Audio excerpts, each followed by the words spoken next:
What is it? Hello friends and people of the interwebs, you're watching What Is It on The Essential Gamer with me, Lee, and what it is what lies in the multiverse. Yes, I know, another game containing a multiverse, and it's not any of the ones that came before. So it's not Multiverses, or Rumbleverse, or Battleverse, or versus Versy, or Instagram versus, or none of that shit, Marvel movie melty bollocks. This is an indie game, and it's not bad actually. So it starts off with a rather pleasant animation style which everyone can enjoy. I certainly did. And the writing isn't terrible, but we'll get to that in a minute. So, indie game, all about multiverses, pretty much puzzle platforming all the way, with a little bit of comedic writing and some liberties taken with the way that things are presented, but I quite enjoyed it. So if you want your multiverses, lad, couldn't go wrong with buying this one. So yes, you play a boy who has somehow managed to create a computer program that allows him to flip between multiverses, which is exactly what he does. And this becomes one of the main gameplay mechanics for the rest of the game, which is, as I say, rather pleasant. But you have to get used to these changes because it's a tricky world out in them multiverses. You're not going to do it alone. You do it with a guy who's like the Willy Wonka of the multiverse, basically. And he acts as your guide, guiding you through multiverse stuff in a ridiculous hat.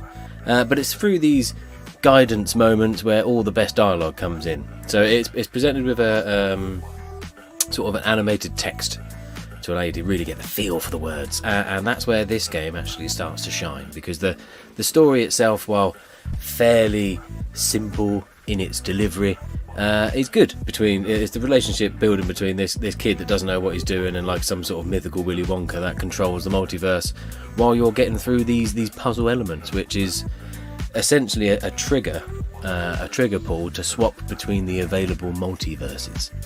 And this will mean that obstacles move, things change, there's different routes to take, and all of this comes together for the puzzle platforming part of the game, which is fairly simple and relatively easy to get your head round. There's nothing too brain taxing, but more than serviceable as a gameplay loop for you to try and discover what it is you're supposed to be doing, which generally is trying to have the worlds not collapse on themselves, and that's where the story part comes in, because you might have cocked up a little bit by doing what you did, you son of a bitch.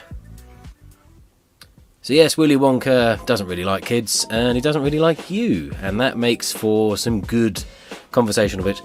The environmental storytelling in this is actually really, really good. It's one of the things that impressed me more than the actual puzzling, platforming bits. All the different characters that you can talk to, all the multiverse alternatives of said characters that you can then talk to as well, all the different options that are available in both places. Everything changes, you get different descriptions, different audio, different story beats. It's quite involved in its storytelling.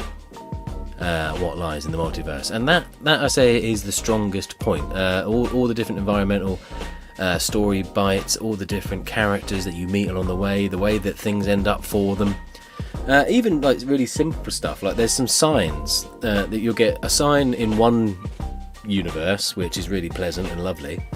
The exact same sign in a different universe basically says screw you, and I really like that. That was one of the things I loved the most, finding all these little tiny hidden bits of dialogue and text everywhere that change from place to place. There's a lot to miss, but there's also a lot to see. No complaints whatsoever about the way that things are delivered. I love the animation style. I think the way that you swap between multiverses is actually really satisfying and snappy. It makes for a really good inclusion, as well as all the storytelling bits. Like there's a lot of heartfelt things that have been written in here that kind of, they hark back to your life, things that you wish you did, spend more time with your kids, and then you get this horrible sort of dystopian different future or alternative reality that just presents you with skulls and remains, things that you did miss, you know.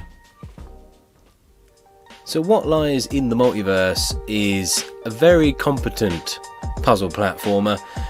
The puzzle platforming bit is good, but the storytelling and the animation is where it really does shine. And I was quite surprised, because I always go into these games with an open mind, but sometimes I look at them and I think, it's not going to be for me, I'm probably not going to like this one. I saw Willy Wanker in his silly hat and I thought, you know what, this is going to be shit.